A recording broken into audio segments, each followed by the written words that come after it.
And welcome back. This is your man Warrior. This is another patron roster review. This is DBlack88 from Green One. What's happening, Green One?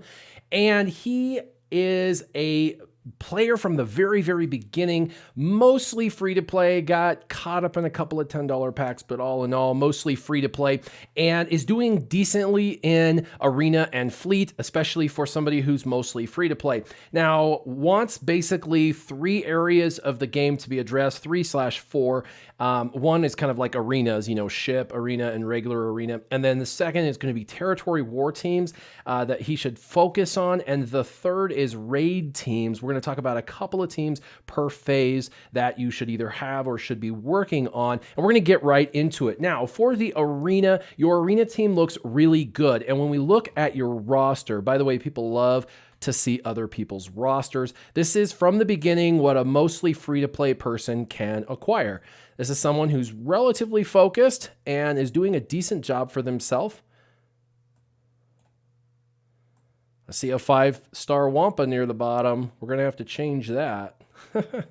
Okay, so looking at what you have, looking at Arena, what you're using, it only makes logical sense that you're using your 3 most powerful characters with General Kenobi and Grand Admiral Thrawn. That's awesome. You're going to keep the status quo, but I did notice you had a ton of really great Jedi, even Jedi that are Zetaed, and that's another really phenomenal team. We're going to get into what optional team you could pop in from Territory Wars that would also work in Arena that's a Jedi team, but for now you could keep the status quo because what you told me is you're working on Darth Traya, that hopefully soon you'll unlock her, and when you unlock her at 5 stars, you want to move to a Darth Traya lead. So there are 3 characters that I'm going to suggest that you farm for Arena for the future for Darth Traya. All right, the first is going to be Darth Nihilus, the second Darth Sion, and the third is Sith Trooper. Now, we know that you don't have her yet, but you don't want, once you unlock her, to have to focus on 4 characters at one time. That's insanity. It's going to be really tough. And so what you want to do is start immediately focusing all your energy on these 3 characters you already have access to. That's your Darth Nihilus, Sion, and Trooper. Now, you will also, aside from gearing them up to gear 11 minimum, you also will want them obviously 7 stars, so Sith Trooper needs his last star, and you're going to want to put the unique Zeta on Darth Sion and Darth Nihilus, with it going on Darth Sion first, and then the unique on Darth Nihilus next. Both of those Zetas will really make your team pop under a Darth Traya lead, so I would definitely recommend both of those Zetas as well as the gear for these 3 characters. And while you're working on these 3 characters, by the time your Darth Traya comes out, you'll be able to singularly focus on her and her alone, and you'll already have the rest of your team composition ready to go. Now let's move to ships. And the team you're using is great. In fact, again, it's kind of a status quo situation. You're using Biggs, First Order TIE Pilot, and the Imperial TIE Fighter, and that makes sense because those are all basically maxed out ships, lots of target lock, and you're doing decent. You're in the top 50 for a mostly free-to-play. That's really great. I am going to give you 4 ships that I recommend that you work on to make your team even better. The first is going to be Cassian U-Wing. Yes, you are going to have to work on the crew members. I would get them just to the minimalistic gear 11. Just right when you crop from 10 to 11, you can stop there. You don't have to take these guys any higher. I know that's going to be a pain to take them from gear 8 to 11, but I would max the reinforcement of this ship out, and then I would max all the other abilities out on this ship, with Cassian's ability being the first one that you max out as far as the ability level wise. So if you were going to gear one of these characters first, Cassian first, and then the ship reinforcement. This is a really great ship that works in every composition. It's one of the top 5 best reinforcement ships in the game for any composition. It's really great. It has a dispel when it comes in on all ships. It can also dispel with K2SO's ability the opponent a second time, and so double abilities to dispel is really phenomenal. So I would highly recommend getting this ship maxed out. The second ship is TIE Reaper. And the reason why I'm suggesting TIE Reaper is you're using Chimera and that's kind of your number one ship. And the Chimera goes off first and you definitely want to be able to speed that ship up. This TIE Reaper is still a phenomenal ship under the Chimera. It's still a really great ship under the Executrix. And so you'll want to max out its reinforcement abilities at some point, and you'll want to max out the abilities. Now, there's not a rush on any particular ability except this unique, which is Grim Voyage. And that's because it will max out to 15% turn meter, and you want to get the most turn meter reduction as possible.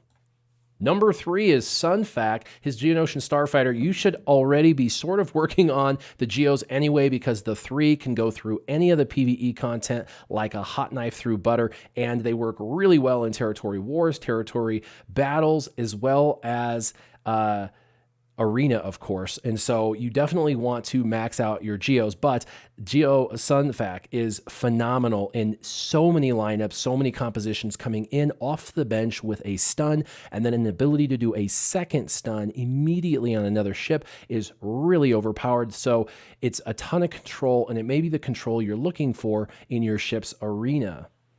Number 4 that I would suggest you focus on is TIE Silencer, and you're pretty close.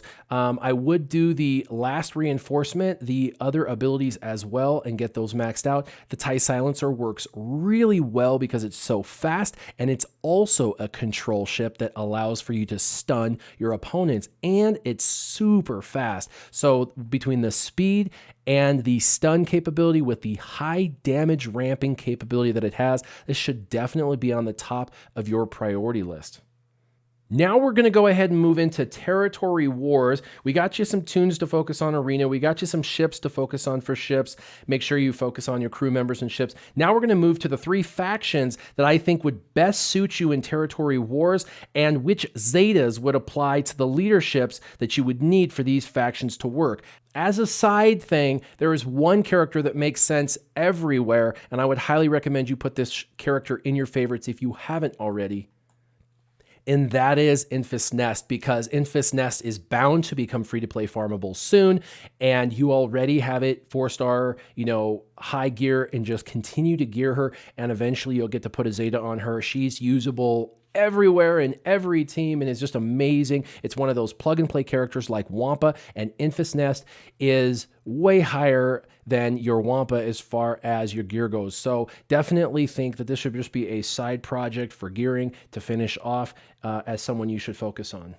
Now, for territory wars, the number 1 team I recommend is Jedi, and this is why.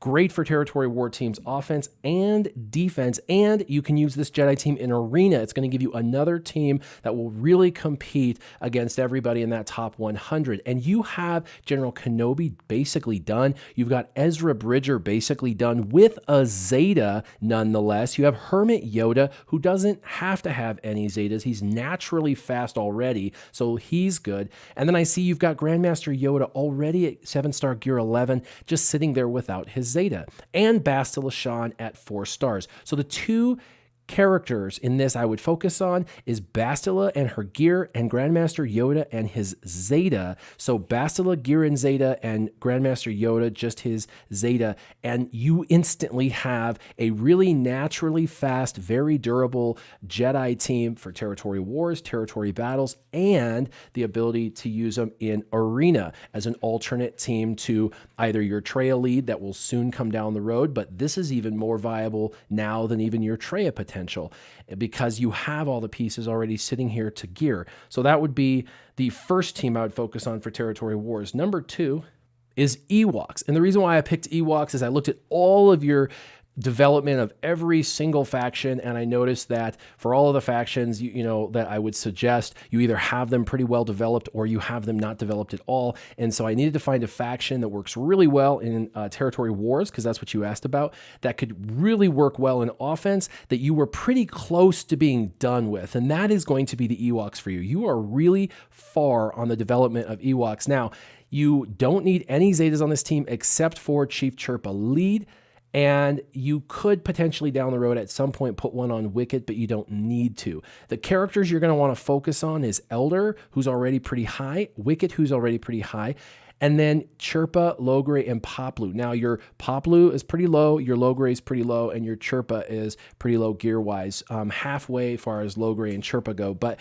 your Poplu really low. So you're gonna have to focus on 3 characters to make this team really pop. That's Chirpa plus his gear and Zetas, Logray gear, and Poplu gear. They're good at the star rate they're at for now, but you can farm their stars if you want. Just get their gear up. You want to eventually get everybody to gear 11. This team can walk through tons of teams in Territory Wars, from First Order to Rebel teams to Jedi Training Raid teams to other Resistance teams, filler teams such as Phoenix. You definitely want to have these guys as an option for Territory Wars. It really frees you up. Now let's go to number 3. And this is number 3 because it needs the most work of the 3 suggestions. Jedi, you're pretty close. Ewoks, you're a little bit further away, and Bounty Hunters, you're the farthest away. But for this team, your top row will suffice. You already have most of them 7 stars. Bosk works at 4 stars, and he is farmable on a 20 energy node. And Zam is relatively easy to get as well. But this top row, you could definitely focus on. I will say Dengar, you have 6 stars. He's a really great Bounty Hunter addition, and I highly recommend him under Bosk lead. The only Zeta on the entire team you would actually want or need is going to be Bosk and his leadership. He brings about durability. Now, what this does is it gives you a Bounty Hunter team that you really need for territory battles. It gives you a team you could use for offense or defense in Territory Wars, and it gives you another team that you'll be able to use in those special missions and territory battles when they say you must use bounty hunters. And there is a massive difference between what the bounty hunters can do under Bosk versus any other bounty hunter. So I highly recommend you work on your bounty hunters. If I personally were going to pick 5, I would work on your Bosk, Dengar, Greedo, Boba Fett, and then your 5th slot could either be IG-88, Zam Wessel, someone like that. IG-88's a little less work for you, but I personally lean in on Zam Wessel a little more personally. So those are going to be choices for you, as well as the possibility of working on Cad Bane, since you already have him decently developed as well. But the top 4 would be Bosk, Greedo, Dengar, and Boba Fett. And Boba Fett's basically done already. So you got 3 guys to develop here, kind of similar to your Ewoks. And this would be a great team for Territory Wars. Now let's move to the raid, the Heroic Sith raid. We're going to talk about a couple of teams per phase. No surprises here. Phase 1 is going to be a Resistance team, and I would run Jedi Training Rey, R2, BB-8, and then I would run Rey Scavenger and Resistance Trooper. Basically, your top row minus Poe, it's going to be a really heavy dealing damage team. Another Phase 1 team that's going to do a ton of damage and really help boost your Phase 1 scores is going to be a Jedi team. Now, you don't have Bastila to 7 stars. That's okay. You'll use a Grandmaster Yoda lead with Ezra, General Kenobi, Hermit Yoda, and probably a damage dealer that you can bring in, or you could bring in Jedi Knight Anakin, or you could even use Old Ben. But I highly recommend the 5th being a damage dealer, preferably someone that's even possibly not Jedi, just to boost the rest of the Jedi. If you do end up deciding to focus on bounty hunters like I highly had suggested, you will then have a team that will be 7 stars and ready to rock and roll at some point for the Heroic Sith raid. And this team works phenomenal in Phase 2, does a ton of damage, and would be one of the highest damage dealing teams for Phase 2. So definitely would consider these guys once you develop them. Another real easy Phase 2 team is the Sith. You already have them basically all totally done up, and so you could run an Emperor Palpatine lead with Darth Vader, Darth Nihilus, Darth Sion once he's 7 stars, and you could even use someone like Darth Sidious or Savage in this particular lineup, with Darth Sidious's AoE probably making the most sense to help with the adds in that particular phase. Solid damage from the Sith as well in Phase 2. Of course, Phase 3 is kind of a rebel team, but they call it the Chex Mix because Death Trooper is in there, and it would be a Commander Luke Skywalker lead with Han Solo, and then you would want to have Pow and Chirrut. And Chirrut looks good, Han Solo looks good, Commander Luke Skywalker looks good. Your Pow is sufficient at 7 stars, gear 8. He's just there to survive long enough to put his offense up. And then, of course, Death Trooper on this team for the Death Mark. And you're probably already running this team, and it's a solid team for Phase 3. And hopefully with the Sith reworks that they're going to be doing, that will eliminate some of the RNG aspect of Phase 3 with your Chex Mix team. Another really great team for phase 3 is going to be the Imperial Troopers. That would be General Veers, Stark, Shore Trooper, and Snow Trooper. Now, you're probably wondering what's the 5th, because Death Trooper's been pulled out and put in another team, and that would be, the 5th would be Range Trooper. Now, Range Trooper is overpowered as overpowered gets. He is like super amazing, as cool as Colonel Stark and Veers. Now, you're probably thinking to yourself, well, dude, he's not even free to play farmable. Well, that should hopefully change within the next 2 to 4 weeks. By the time you get this video out, he may even already be farmable. So hopefully he becomes farmable within the next couple of weeks. And that would be a really exciting addition to the game. But when he becomes farmable, he would be the 5th piece to replace Death Trooper. It's amazing what he can do with Snow Trooper, Stark, and Veers, and Shore Trooper as well. And so just keep this team in mind, because you already have them semi-developed. You could use them in phase 3. Of course, no secret, Night Sisters Phase 4, you're going to use Night Sisters with an Asajj lead, Mother Talzin, Old Daka, Zombie, when you get Zombie 7 starred, and Talia. And you've got all the pieces except for the 7th star on Zombie, so that should be within the next, 30 to 60 days, you should be able to get Zombie to 7 stars, and so this team should be viable for you very soon. In the meantime, use your other Initiate, because she is 7 stars, and so that would work. And then the very last thing for Phase 4 is what we call the kitchen sink. That's every single team that's left, such as your Phoenix team and your Kylo Ren, First Order teams, and everything else that you have not used, extra rebels, everything. You throw the kitchen sink at phase 4 to get as much just peripheral damage as you can get. Each team goes in, gets 200 to 500,000 damage, and it's no big deal, but it adds up. If you throw in another 3 or 4 teams in phase 4 that are leftovers, and you get another $250,000 from each team, you're looking at another, if you threw in 4 teams, you're looking at another $1 million. That's a huge boost out of some teams that really wouldn't otherwise perform well. So we've got Jedi Training Rey teams for phase 1, Jedi teams for phase 1, Bounty Hunter and Sith for phase 1, Chex Mix Imperial Troopers for phase 3.